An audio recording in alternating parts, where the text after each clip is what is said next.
America says it is.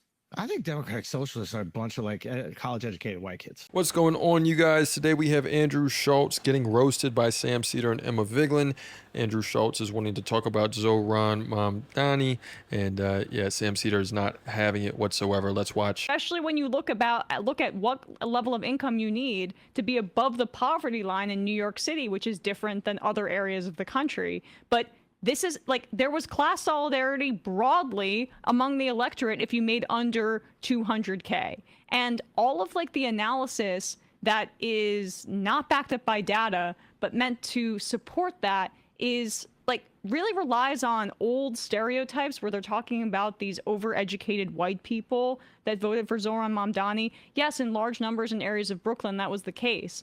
But this is also a part of a coalition that has fought for justice throughout our history. The white people that went down to the South to help with activism and put their bodies on the line for the civil rights movement were these overeducated young white people that are sneered at by wealthier white people. Because the implicit thing that they're saying underneath all of that is that they're class and race traders who are advocating for the interests of other people as opposed to the interests of us, the in-group. And that's like the what the underlying kind of tension is here that he's hinting at. Our political class doesn't speak to poor people. It's not a surprise that they don't turn out for a lot and are distrustful of it. But, you know, Harris lost under $100,000 earners to Trump this election.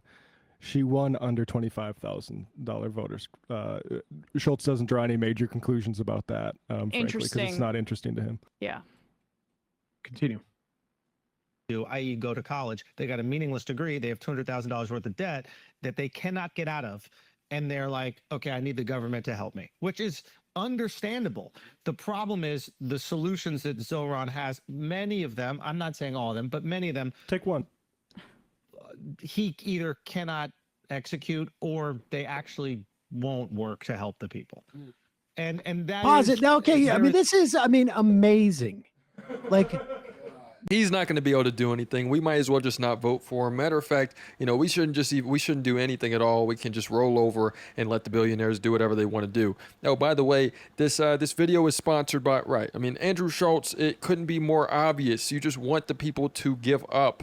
I mean, what are we supposed to do? That's the biggest issue with Joe Rogan, with Andrew Schulz, all these guys that they're going to say, oh, what's the use? You know, these guys, we got to give up. And then they fall for someone who's going to overtly lie and who's going to lie at you know, the type of acting skills that somebody like the Donald Trump has, or these different type of Republicans, to where it is nothing. I mean, he was an actor before he was a president. So he's out here and he's going to tell you anything to where you say, you know what, this is a good idea, huh? And you get tricked into voting for something that does not serve anyone at all. And then you're going to criticize the one person who is at least trying. Ecology about what poor people want and this and that. And I don't think he could name a single policy. He has heard that refrain from all the right-wing media that the Jason guy Calacanis, that these can't work and he can't execute it. Now, that's the question of the trope. How is he going to get this money from Albany? Well, we've mentioned this before. Kathy Hochul is running a race. She is running against her her current lieutenant governor, who is running to the left of her.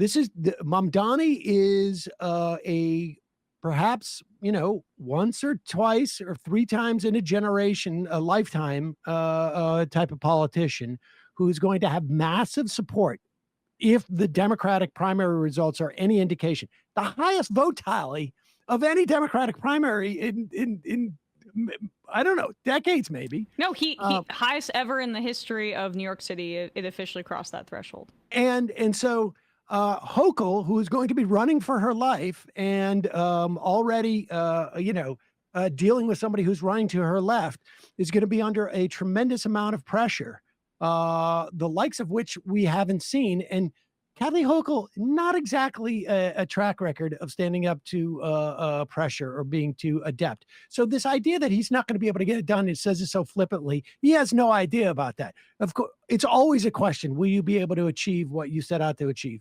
And then as far as ones that won't work for the people he's looking to help, which policy? With the free buses is not going to help?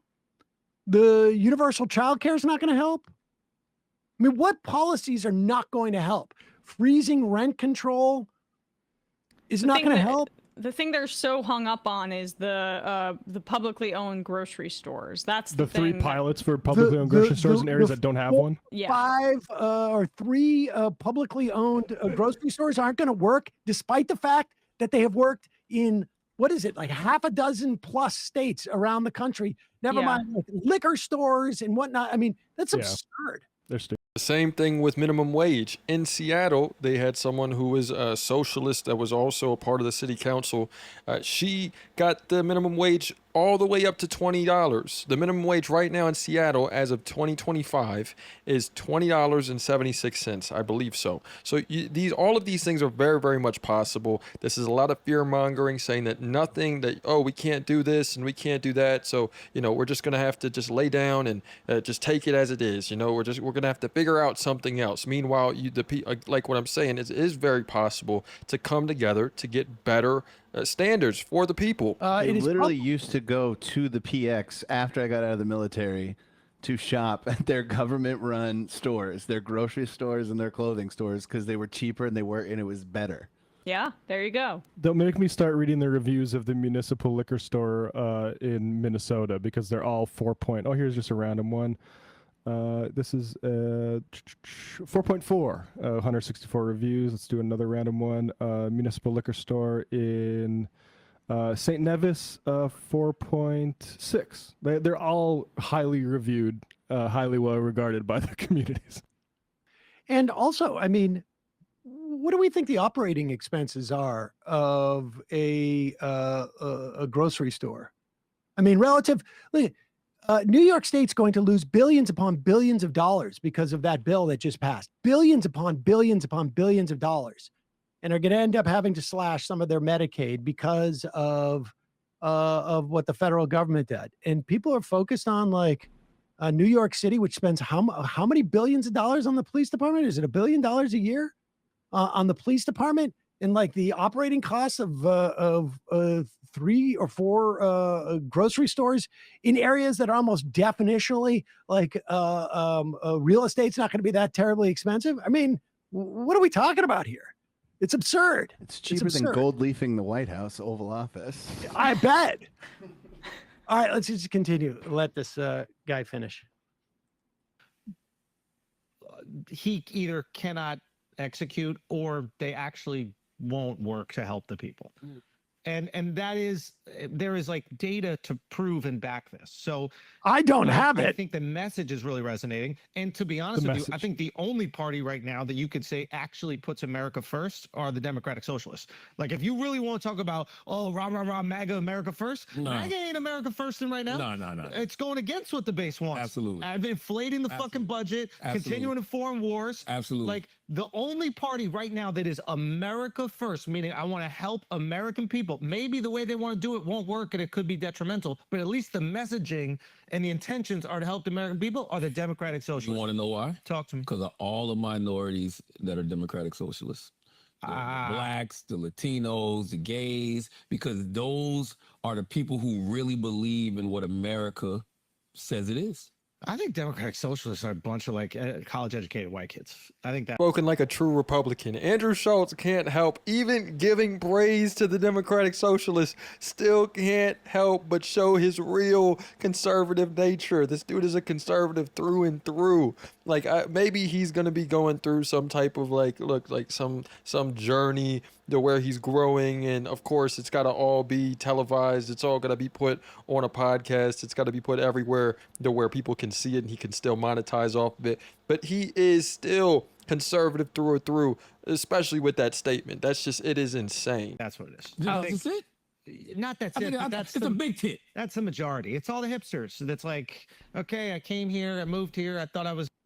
I jumped the gun on my response to that, but yeah, no, that's the stereotype that you're talking about here. But this was by all of the metrics, a cross-racial coalition, yes, he lagged with black voters, but he turned out Latino voters in numbers, and other parts of like the Asian community, which is also diverse and gets flattened into one category here in New York City, but white people too. And he lost in Manhattan, the Upper East and Upper West Side by a lot. But for communities south of that area, he was very successful too. So like they had the argument pre-made, Yep. and and like it's so lazy. And if we had real like standards for broadcasting and things like that, this would be considered a major lie. But it's not, and there's going to be a lot of people that believe this kind of This thing. is why That's the there's thing. all the emphasis on his SAT thing and the racial survey, because they're trying to make him a white guy, because that's the only way they can affect democratic Right. socialists, because Right. he's so clearly not. There we have it, you guys. We have Emma Vigeland and Sam Seder giving a really based, nuanced take. Always love to see that side. Really, it's funny to see a lot of the people that were very much MAGA. You know, they were very, very, you can see how they got caught up in the storm, how they got caught up in some racist bigot, you know, to where like, oh, like, you know, someone who eventually is just supporting nothing but fuck everyone else besides my billionaire friends. You can see all the people, how they fell into that. Now they realize it's a lie. This sort of walk of shame that they're doing, and to where they're still not good people, but they're wanting to figure out how did they get in this predicament, how they fall for such a lie, I guess you could say, or just some type of idiocy. Let me know what you guys think in the comments. So it's another day in the progressive way.